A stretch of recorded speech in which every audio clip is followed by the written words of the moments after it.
everybody for being here. I am so honored and grateful to be here. And my hope is to give you some clarity on this topic. I'm not going to talk a lot about personalization. You guys have heard about that already. I'm going to focus on the struggle part. And usually that doesn't make me very popular, but let's see what you guys think. So these are the hashtags I use to describe myself. We can see at the end of the session if you guys agree. I work at Possible, we're a digital agency. And my role is technical strategy, focusing on MarTech and data for our clients. And my goal today is to help us all sort of understand what MarTech and data can do for us. And how can we unlock more value from what we already have, right? So let's get started. I am aware that I'm the only thing between you guys and the break, so I'm going to keep that in mind as I talk. Normally, there is so much noise coming at us about personalization, right? No matter where you look, if you're in this space, there's just constant information coming at us. And it's getting a lot, right? Would you say it's confusing, overwhelming, maybe daunting? Would you say it feels something like this? Jon Snow thinking, I have to fight these guys no matter what, right? If we agree that this is how it feels and we still want to do it, what does that mean? Like, why is that we feel we got to put up with this level of angst and this level of struggle? So let's look at some truths about the industry, about the space, that make us all want to deal with this level of stress, right? First one, our customer expectations have never been higher. Now, this statement is probably going to be true for all time now. Whenever you say it, their expectations are going to be higher than they were before. And that's because our customers have figured out that their experience is completely tied to technology. So as technology gets better, their experiences get better. And then obviously their expectations get better. And it's not just that their expectations are getting higher, they're voting with their money and with their data for these experiences. So when their expectations are higher and they're willing to do stuff for that, then we chase them, right? So the second truth is all of us brands, we all have a personalization ambition now. Pretty much all our clients right now are either in the middle of a personalization deployment, or they are planning a pilot this year, or they're planning the budget and infrastructure for a pilot next year. Everybody's being told by their bosses and their bosses that you better have something going. And it's because everybody's seeing enough results from personalization. We're seeing a lot of results from personalization. And we just saw that our customers want it. So then we want to do it, obviously, right? But it's still really hard. And it's still not just showing value. You have to do a lot of work to get there. And a lot of that has to do with the third truth, which is most of us are not getting enough from our tech and data investments. And this really is the reason that we picked personalization as the topic for today. So yes, personalization is a topic by itself, but what I want you guys to think of it today is use it as a lens to understand your stack. It's one of the few initiatives that we do that's a true full stack initiative. If you were to do A/B testing or DCO, which is dynamic creative optimization, or even multi-channel attribution, you could hand that assignment to somebody in your team in analytics, in media, in technology, and they could actually execute it. And then you suddenly have a report on your desk or in your inbox, and you have that initiative going. But that's not how personalization works. Personalization forces you to take a step back and understand what tools you have. How are they integrated? How do they work together? Where is your data? Where is it available to you? So that's the part of personalization that I'm really excited about. And that's the part that I want to talk to you guys about today. Because the struggle that we're all having with personalization is because it's forcing us to look at things we don't normally look at in our daily lives, right? We are not used to understanding our whole stack. How many people in this room can say they know their full stack, their marketing organization right now? That's not a common piece of content that we usually look for. Personalization forces you to go there. That's why it becomes so hard. So my goal today is to help reframe this for you guys. I want to give you guys some tools, some insights, maybe some opportunities that make this easier. Maybe reduce the struggle, maybe help you understand this problem differently. So let's start with the first one. The whole is greater than the sum of its parts. This is from Aristotle. We've pretty much all heard this in our lives. We've probably all said it at some point. It's true for LeBron James and Miami Heat. It's true for Kevin Durant and the Warriors. But never more true for your first-party data. Think about this for a second. Your first-party customer data. Is that a plural or a singular? Think about that for 1 second, right? We don't treat our data like it's one entity. And that's what leads to the silos that we end up with. So let me just talk about that for a second. These are some of our channels, probably not all. And then, by the way, we all grew up in channels, right? We're all channel experts at some point in our career, and that's a good thing. It helps us learn how different technologies work, how they work together. We become experts in channels, so that's a good thing. And then we start connecting our data. Oh, they forgot about this. The databases that are all in these channels, they house some of these data that we have in these channels. Then you start connecting them, and use like, my website needs to be connected to some channels. CRM needs to be connected to some channels. Some connections are one way. Some connections are batch. Some connections are one time. You connect all your media channels. And then this is what all your connections look like. Now, I am very aware that this is like an infomercial sort of exaggerated feel, kind of like this maybe, right? Watch the feet. Like, I'm super excited about how much she committed to that fall. I love it. Oh, wow. But I understand that this feels exaggerated, but I promise you it's not. I have multiple clients right now that don't even have this level of integration. But this is not the silos by itself, right? This is okay, because your data is still connected. The reason this becomes silos, and the reason this becomes a channel-based data organization, is because all the stuff we do on the data lives within the silos. So what I mean by that is anything you're doing, like data enrichment, segmentation, modeling, predictive analytics, you're doing those things. Brands are doing those things, they're great, but we're doing them within our channels. And what makes that hard is then you can't share that with other channels in any useful way, definitely not in real time. So suddenly, you have amazing models that you're running on your CRM data, but that's only living in your CRM channel. You have fantastic segmentation that you're doing in media, but that's only in your media. How do you start getting this across all the channels? That's the evolution that we want to figure out. That's when you go from a channel-based data organization to something else. So what does that look like? So you take your channels, and let's say you put a data platform in the middle. Now you have your integrations that we just showed already. They already exist. You don't have to take those out. But you start integrating some channels to this data platform. Start with web and email, then do media, then do all the other channels. And now all of a sudden, all your channels are looking at the same data set. So when we were doing this slide, the comment I got was, I've seen this slide 100 times. Show me something new. Agreed? But how many people have this? And the reason people don't do this is because usually our budgets come from channels. And suddenly this is a cross-channel initiative. Nobody knows who pays for it. And you don't understand how to green light it. But imagine if you took all those data activities that we just showed, enrichment, segmentation, modeling, predictive analytics, and if instead of doing that multiple times in different channels, if you suddenly did it in one data set in the middle, and then made all the learnings available to all the channels, what does that do to all your channels? Have you guys thought about that, right?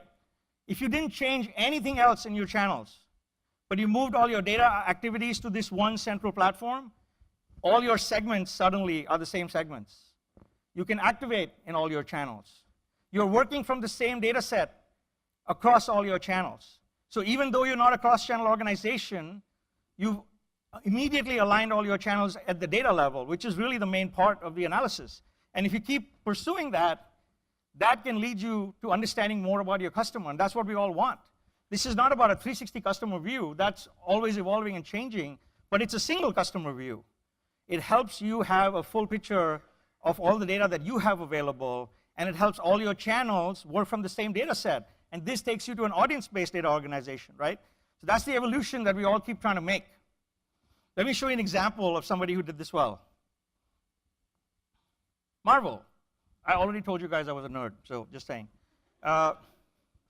These are all the content items that came out from Marvel in the last 10 years.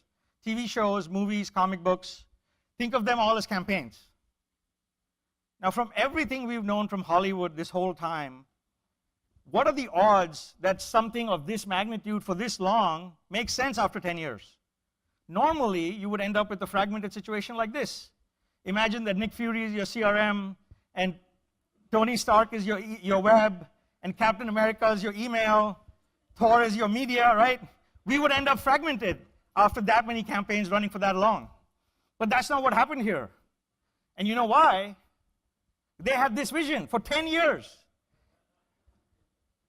These lines map to characters, locations, villains, story arcs.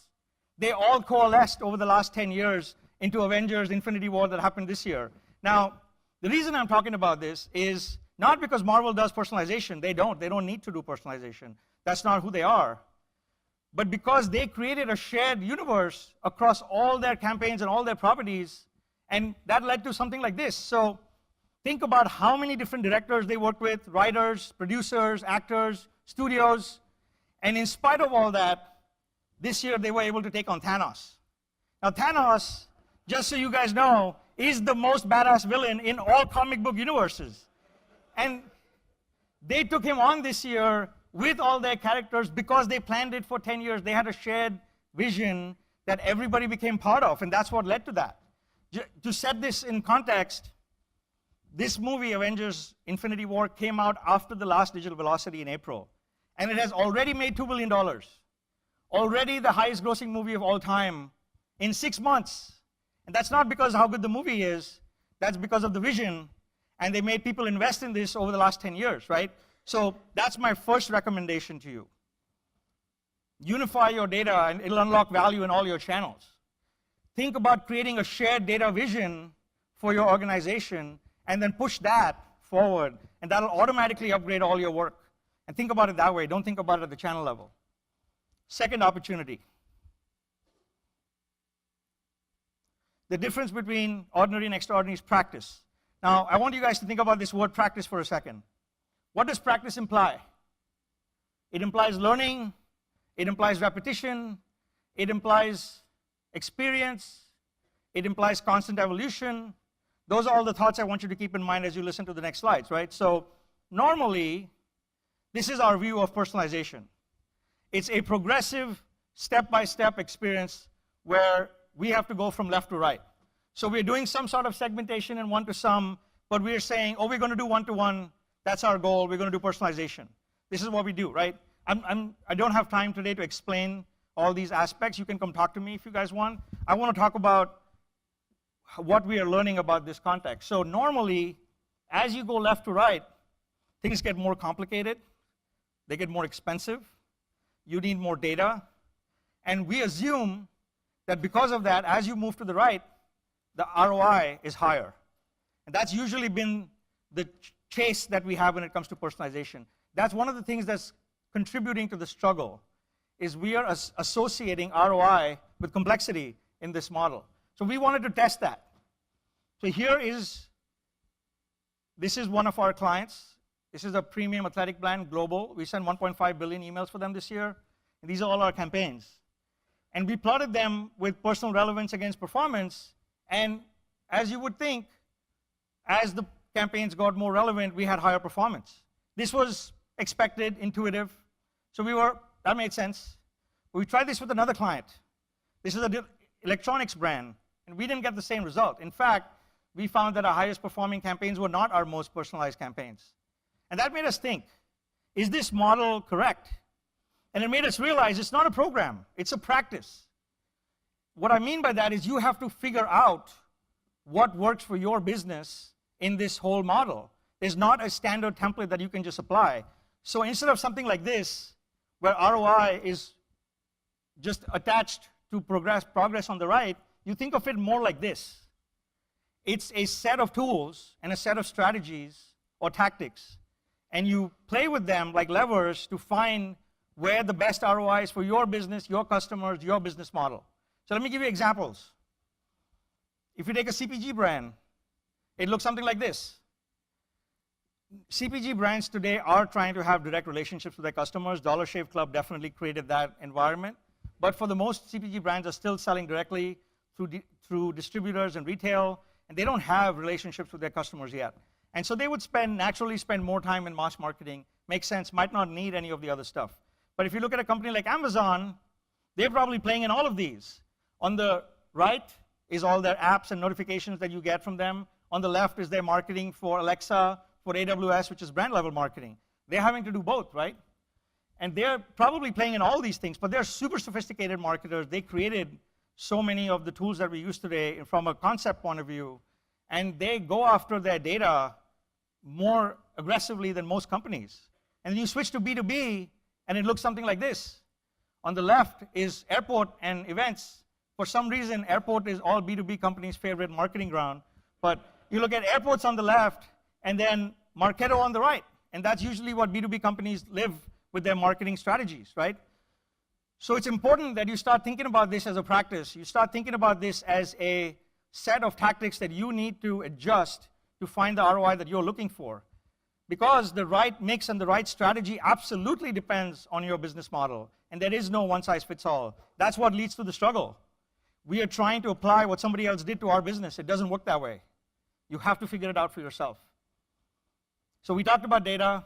We talked about the strategy. Now I'm going to talk about the organization. So the third opportunity is tech and data is not a silver bullet. Now normally, all these initiatives, they start with a budget. Oh, we can do it this year, we got the money. We can do it next year, it's in CapEx.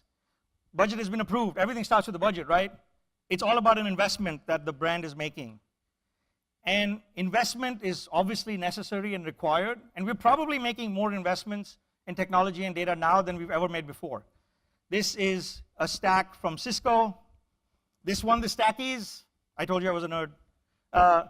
2 years in a row, this has won the Stackies. But what's amazing about this is there's the customers in the middle. And I don't know if you can read all the journey, but it says, I'm aware, I shop, I buy, I install, I use, I renew. Those are journey stages for the customer's life cycle. And they've mapped their tools to those journey stages. And at the bottom, they've shown you layers that they need for run their business: decision automation, intelligent content, customer data foundation. They're showing you their vision through their tools setup. But the point of this is more and more and more companies are embracing the value of the tech and data stack, and they're investing in it. And that's amazing. We need that. Tech and data are absolute critical enablers. Without them, we cannot do most of the things we're trying to do right now. But we just saw earlier that most of the companies are still not getting value from their tech and data. And why do we think that is? So let me give you an analogy. When I was growing up, there were two types of posters on my wall: heavy metal bands and supercars, and that was it. Nobody else made the cut. And of course, I had to figure out what it would take to own a supercar. But I started to learn that there are huge hassles in just washing the car, in parking it, in changing the tires, oil changes, maintaining the car. It was huge headaches. That's a big reason why I didn't buy the car, of course. But what we found is that one of the biggest issues is that these cars crash the most. Those percentages is how much more likely these cars are to crash than our regular cars. Think about that for 1 second. These cars cost $200,000, and they crash more. Why is that? It's because we as humans, we generally overestimate our abilities and underestimate technology capabilities. That is universally true for most of us. Now, we think the more expensive a piece of technology, the easier it should be to use. The more expensive a piece of technology, the faster it'll solve my problems. Not the case. The expense is tied to the sophistication of the technology. The expense is tied to the complexity of the technology, which means you have to work harder to learn how to use it.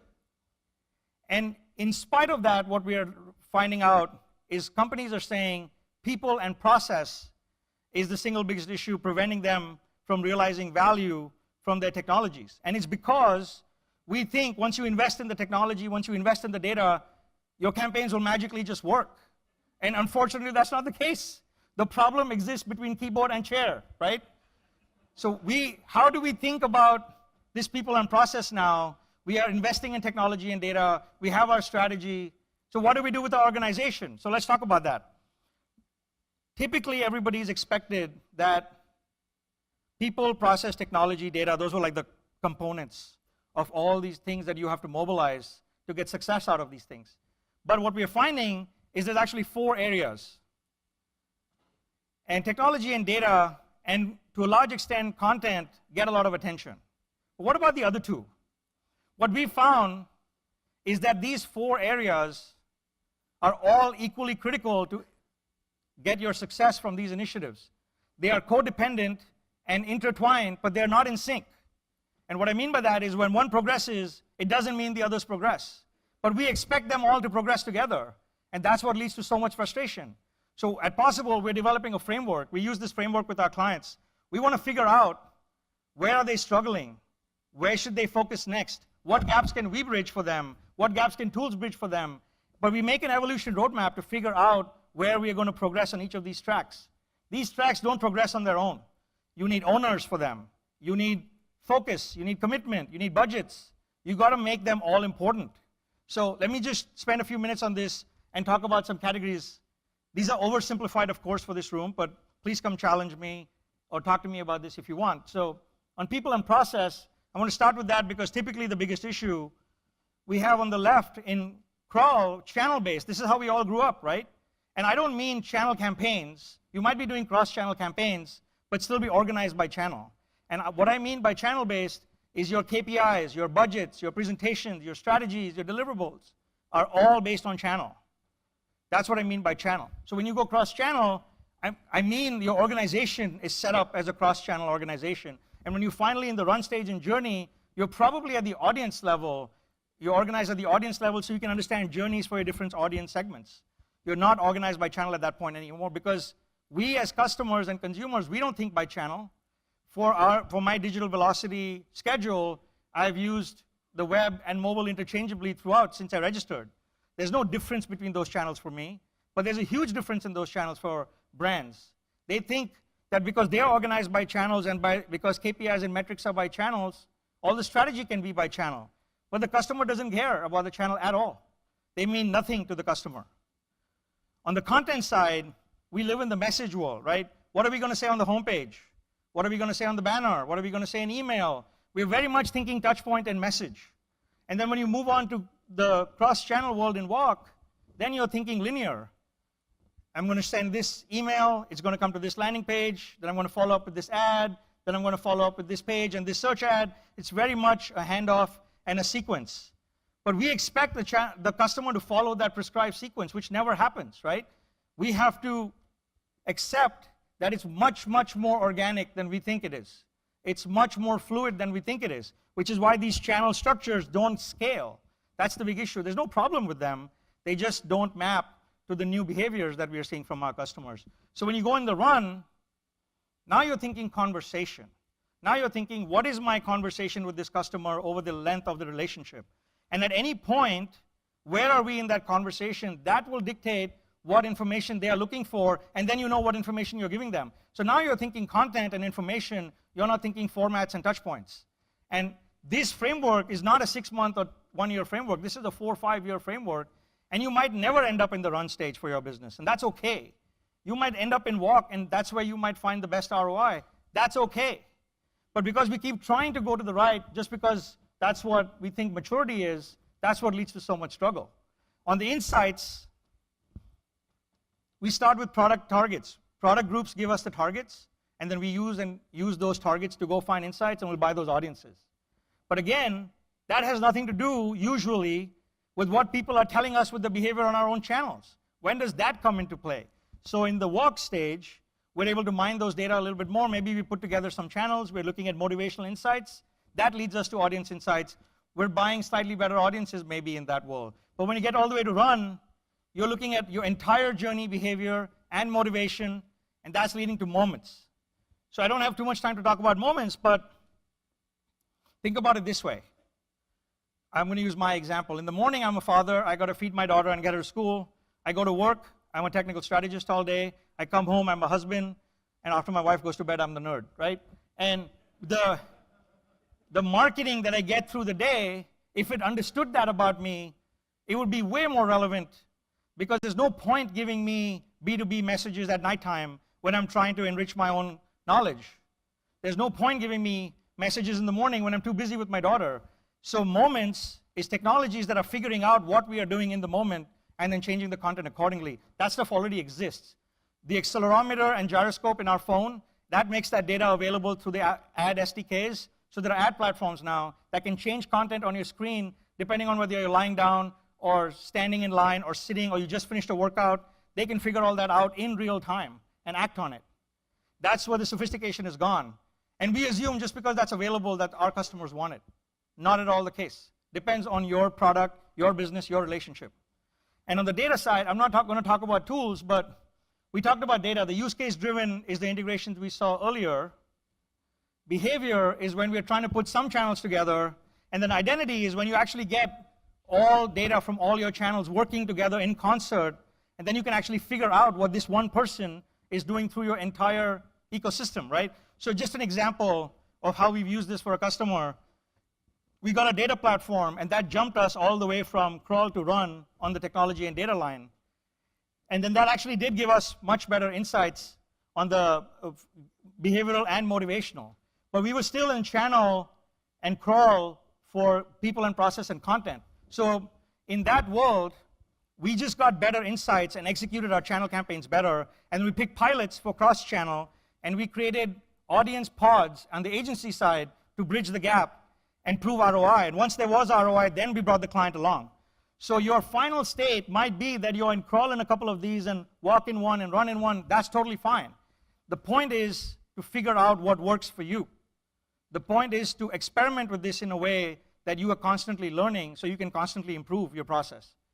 And let me give you an example of how this evolution sort of pays off. So Domino's, I'm guessing everybody knows Domino's. 10 years ago, they were saying that customers were telling them that their pizzas taste like cardboard. People were actually rating their pizzas lower when they heard it was Domino's Pizza than in a blind test. That's how bad the situation was. And today, they can take orders in all these channels from us right now. They have an app called Zero Click that you open the app, you don't even press a button, it orders the pizza for you. You can tweet an emoji at them and it'll order the pizza for you, right? They are delivering to beaches, they're delivering to parks. They're delivering pizza in pairs because they figured out that most people order 2 pizzas at a time. They have put all their data together. They have created a technology-first organization, and they have managed to create this. This is their stock price over the last 10 years, 7,000%. Was anybody expecting to see that? It's higher than Facebook, Google, Amazon, and Apple. Last 10 years. Think about that for a second. This is a fast food pizza delivery company, right? In this world, when we're obsessed with health food. This is how these guys are doing. It's because they fully embraced what their new evolution looks like.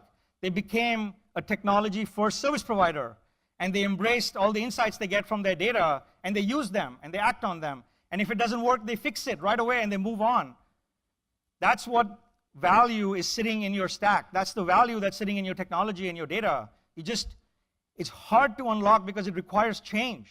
It's hard to unlock because it requires evolution. And evolution is what you need to truly accelerate the growth that you've given yourself with the technology and data investments you've made. Technology and data are your enablers. They are absolutely critical. Without them, you cannot do it. But they will not get you all the way. They will only give you the platform. You got to change on top of that platform to actually go all the way. So, in closing, we know personalization is hard. That was the title of my presentation, so obviously not a spoiler there. It feels like this, right? Don't you think that Jon Snow here was thinking, no, I haven't ridden the dragon yet. This is too early. I can't die right now. But it's because we feel trapped because there is no shortcut. It absolutely takes time. I am super unpopular when I say this. But this is the reality we are facing. And if you ignore this reality, you will struggle and struggle and struggle. That is where you move on, is you accept that it's hard. You accept that you have to evolve. If you do those things, the struggle will definitely reduce. So, in closing, 3 advice pieces that I have for you in case you're working on these initiatives. First one, be honest about your situation and realistic about your expectations. This is very important.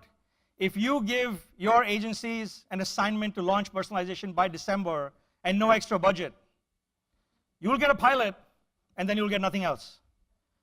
Just because when you put aggressive schedules on your teams and you're not realistic about what you have and what you need, you might get a pilot or 2, but then you can never actually make it an operational thing because you didn't figure out what your gaps were.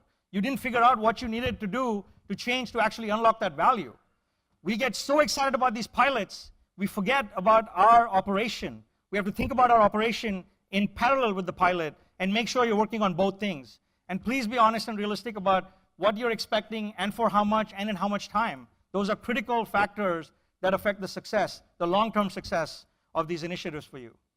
Second one, like I said, create your evolution roadmap. This is very important. The skills that got you where you are today in your team are not the skills that are going to make you successful in the future.